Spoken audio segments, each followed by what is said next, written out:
Salam alaikum les filles, j'espère que vous allez bien. Aujourd'hui on se retrouve pour une recette de tarte aux poires amandine. Donc pour les ingrédients, il vous faudra de l'amande en poudre, du beurre, des œufs, du sucre en poudre, de l'amande amère, mais ça c'est facultatif, des poires au sirop, vous pouvez mettre des poires vous-même, et une pâte feuilletée. Donc c'est parti pour la recette.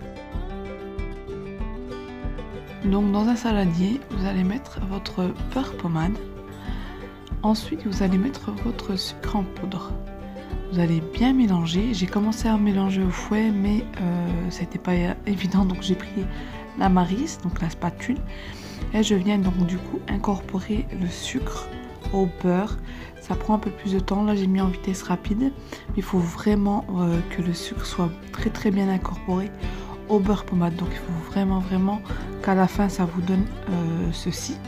Ensuite je vais venir rajouter, donc du coup j'ai pris mon fouet, je viens rajouter ma poudre d'amande, je vais venir mélanger le tout, et vous allez voir après ça commence à être un peu plus difficile à mélanger, et ce sera à ce moment là que je viens incorporer un œuf. Donc je mets un œuf à la fois.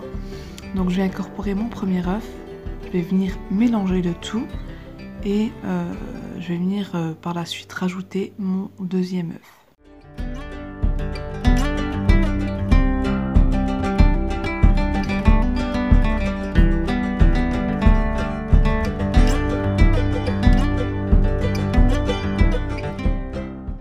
Après avoir incorporé tout ça, je viens prendre l'amande amère. Vous n'êtes pas obligé, vous pouvez même remplacer l'amande amère par de la vanille, ou même rien du tout. Moi j'aime bien rajouter pour vraiment accentuer le goût en fait de l'amande. Donc je vais venir mélanger le tout, et ensuite je vais venir prendre ma pâte feuilletée que j'ai déjà mis sur mon moule. Et vous voyez les enfants qui m'embêtent un peu, et je vais venir piquer la pâte, et puis pour pas qu'elle gonfle en fait à la cuisson, et je vais venir rajouter ma pâte d'amande, ma crème d'amande sur ma pâte feuilletée, et je vais venir l'étaler à la spatule. Vous pouvez très bien l'étaler avec une cuillère, prendre même une poche à douille pour que ce soit régulier partout, hein. Et puis donc voilà, j'étale bien le tout. Ensuite je vais venir prendre mes poires au sirop. Vous pouvez très bien prendre des poires faire les poires vous-même, acheter des poires, les cuire au sirop.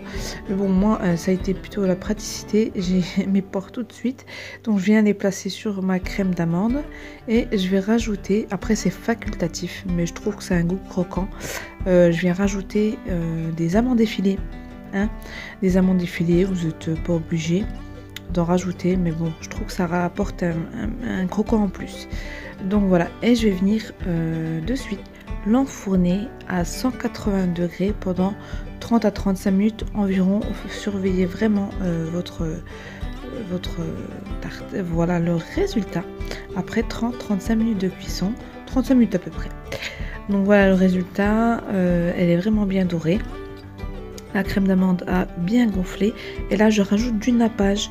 Je vous ferai une vidéo à part sur le nappage. C'est vraiment pour apporter cette brillance à la tarte. Après vous n'êtes pas obligé, hein, vous pouvez très bien la laisser comme ça, rajouter un petit peu de sucre glace par dessus. C'est vraiment comme je dis tout le temps, vous êtes libre de faire ce que vous voulez. Moi j'ai rajouté du nappage pour apporter cette brillance à la tarte. Donc voilà le résultat de cette tarte poire amandine. Donc je vais venir couper une part pour vous montrer comment c'est à l'intérieur.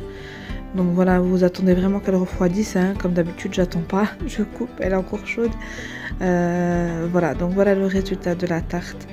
Elle était vraiment appétissante, les enfants ont vraiment aimé. Vous pouvez très bien remplacer les poires par des pêches ou des abricots, c'est vous qui voyez. En tout cas je vous fais d'énormes bisous, n'hésitez pas à commenter, liker, partager.